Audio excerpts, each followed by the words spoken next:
My students, today my topic is on parts of speech. ठीक है, और आप बस एचएस की प्रिपरेशन कर ही रहे होंगे। तो आज हम लोग देखते हैं कि पार्ट्स ऑफ स्पीच क्या होता है। ठीक, तो पार्ट्स ऑफ स्पीच बताने से पहले जब आपसे पूछा जाता है कि what is parts of speech, तो आप नाउन, प्रोनाउन, एडजेक्टिव वर्ब ये बताने लगते हैं, लेकिन नहीं, आपको पहले जानना है कि what is parts of speech. तो आइए देखते हैं कि पार्ट्स ऑफ स्पीच क्या होता है।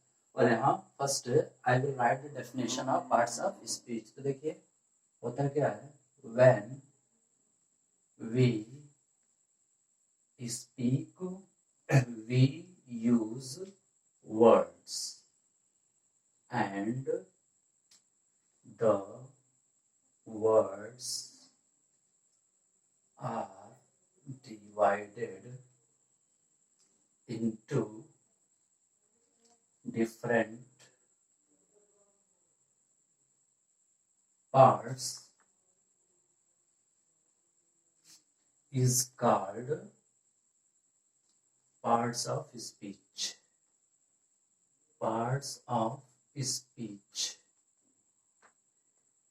ठीक है, तो ये क्या है, ये आपका डेफिनेशन है किसका, ऑफ पार्ट्स ऑफ स्पीच। की व्हेन वी स्पीक, जब हम बोलते हैं तो क्या करते हैं, we use words and the words are divided into different parts is called parts of speech. देखिए जब हम कोई सेंटेंस बोलते हैं तो क्या होता है, लेटर फॉर्म नहीं होता है। ठीक है, हम वो वर्ड बोलते हैं और एक डेफिनेट फैक्ट के थ्रू वो एक सेंटेंस बनता है। ठीक, जैसे मान लीजिए लिखा है Ajay is going to school.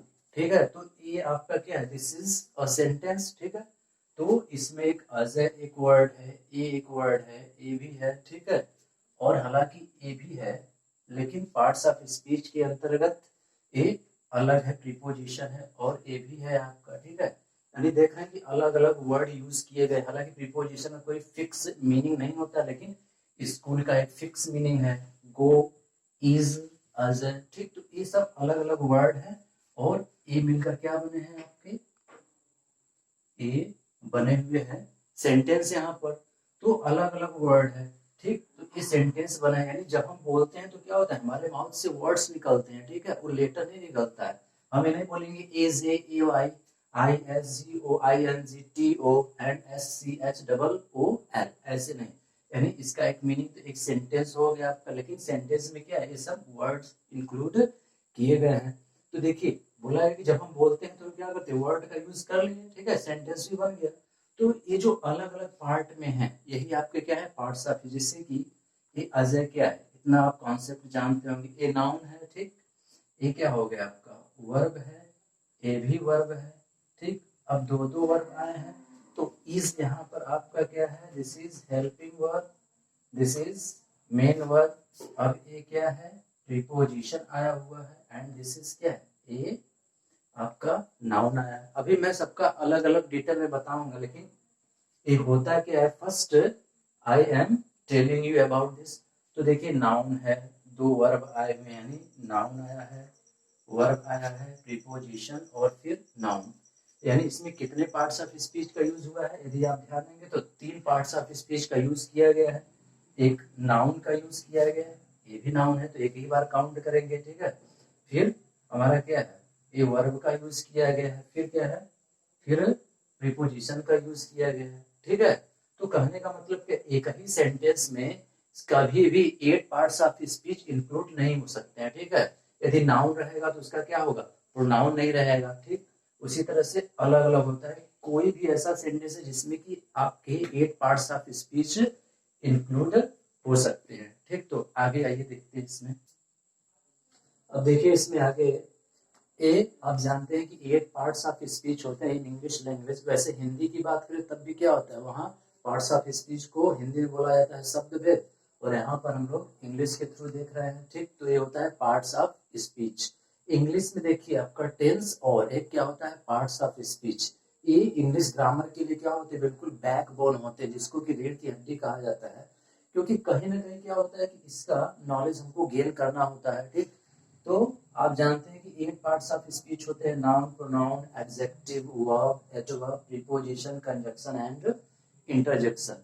पहले मैं इसके केवल डेफिनेशन को हाईलाइट करूंगा, ठीक है, और उसके बाद फिर हम लोग इस पर बेस्ड एक्सरसाइज एग्जाम में आपके क्या होता है, चाहे वो 6th हो, 9th हो या 11th, CHS एंट्रेंस के लिए किसी न किसी तरीके से क्या होता है, पार्ट्स ऑफ स्पीच से रिलेटेड क्वेश्चन से पूछे जाते हैं। कैसे पूछा जाता है, जैसे कोई सेंटेंस दे दिया गया और किसी वर्ड को अंडरलाइन किया गया और पूछा जाएगा कि वो कौन सा पार्ट्स ऑफ स्पीच है, उस पर बेस्ड 4 ऑप्शन देता है, तो उसमें से जो सही रहेगा उस पर आप टिक करेंगे।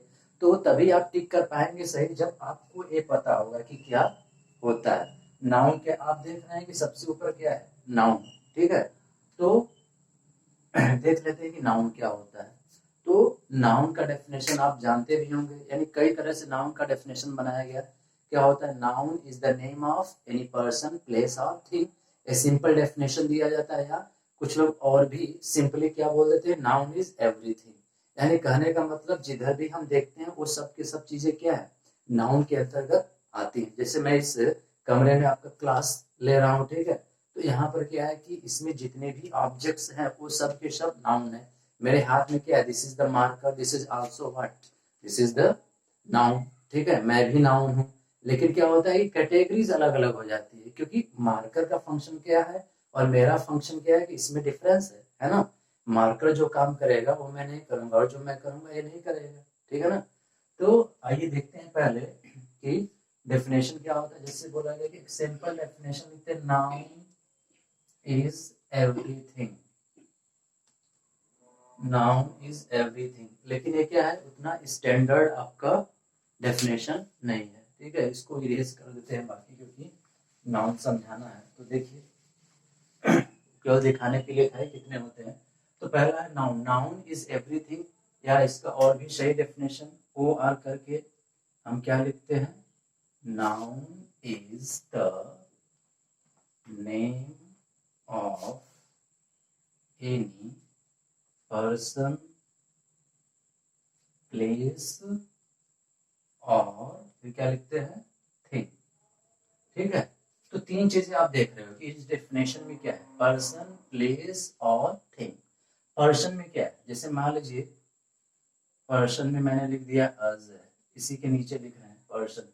प्लेस में जैसे मैं वाराणसी में रहता हूँ, ठीक है, तो मैंने लिख दिया वाराणसी डिस्ट्रिक्ट में। और क्या हो गया, थिंग, जैसे कि ये क्या है, मार्कर है, या कुछ भी लिख लीजिए, टेबल। तो ये 3 एग्जांपल्स दिए गए, ठीक है, पर्सन के रूप में, प्लेस के रूप में और थिंग के रूप में। अब इसी पर बेस्ड सब आपके क्या होते हैं, यहाँ पर जो भी चीजें हैं नाउन के अंतर्गत आएंगी। जैसे मान लीजिए और एग्जांपल्स देखते हैं हम। मान लीजिए लिखा हो क्या, एयर, ठीक, फिर लिखा हो चेयर, चेयर नहीं बोलेंगे, चेयर, एयर, ठीक है। और मान लीजिए लिखा हो द ताजमहल, द ताजमहल। अभी 3 ही को लेते हैं। तो देखिए क्या है, ए थिंग है, लेकिन क्या होता है ए थिंग है, लेकिन एयर हमको क्या है, दिखाई देता है, नहीं दिखाई देता है।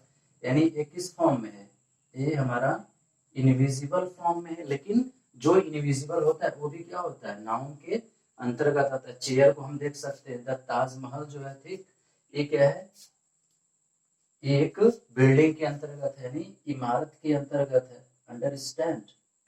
तो और भी एग्जांपल्स, अभी इसके काइंड्स की बात नहीं करेंगे, ठीक है। देखिए कुछ और एग्जांपल्स देखते हैं। नाउन का मतलब सीधे क्या होता है, जैसे कि मान लीजिए लिखा हुआ है नाउन, ठीक है, एन है, तो एन है तो इसको हम क्या कर सकते हैं, इस एन को यदि ऐसे कर दे नेमिंग वर्ड, इस एन का मतलब यानी कोई भी नेमिंग वर्ड होगा तो वो नाउन होगा। जैसे ओ है, ओ क्या होता है, ऑब्जेक्ट। यहाँ पर ऑब्जेक्ट का मतलब क्या है, वो ग्रामेटिकल कर्म से मतलब नहीं जिसको हिंदी में बोला गया, बल्कि क्या है, ऑब्जेक्ट का मतलब क्या है, कोई थिंग होगा, ठीक है, तो भी वो क्या होगा, नाउन होगा। अब यू का मतलब क्या होता है, 2 तरीका है। तो यू का मतलब हम यूनिवर्स भी कर सकते हैं, तो यूनिवर्स के अंतर्गत सारी चीजें हैं, ठीक है। तो यूनिवर्स खुद भी क्या है, एक नाउन है, ठीक है। अब उसके बाद एन, कोई भी क्या है, एन का मतलब यहाँ पर है जो है आप इसी से रिलेट कर लीजिए, नेमिंग कोई भी होगा, ठीक। ओ बताया गया, ऑब्जेक्ट बताया गया, एन फिर क्या हो जाएगा, नथिंग। जैसे मान लीजिए लिखा हो नथिंग, कुछ नहीं, जैसे लिखा है I have nothing, I have nothing. तो नथिंग का मतलब क्या है, नथिंग भी तो क्या है, एक तरह से नाउन ही होगा, कुछ नहीं। तो अलग अलग तरीके से क्या होता है कि नाउन के कॉन्सेप्ट को हम सीखते हैं, ठीक है। ऐसी कोई भी चीज है जिसको कि हम देख नहीं सकते, वो भी नाउन के अंतर्गत आता है, और जिसको हम देख सकते हैं वो भी क्या होता है, नाउन के अंतर्गत आता है। यानी हम देखा जाए तो क्या होता है, इन आवर लाइफ जो भी चीजें हैं मैक्सिमम हम क्या करते हैं, नाउन का कंज्यूम्स करते हैं, ठीक है। जैसे भोजन है, फूड, वो भी क्या है, नाउन नहीं है, ठीक है। कैटेगरी की बात नहीं कर रहे हैं।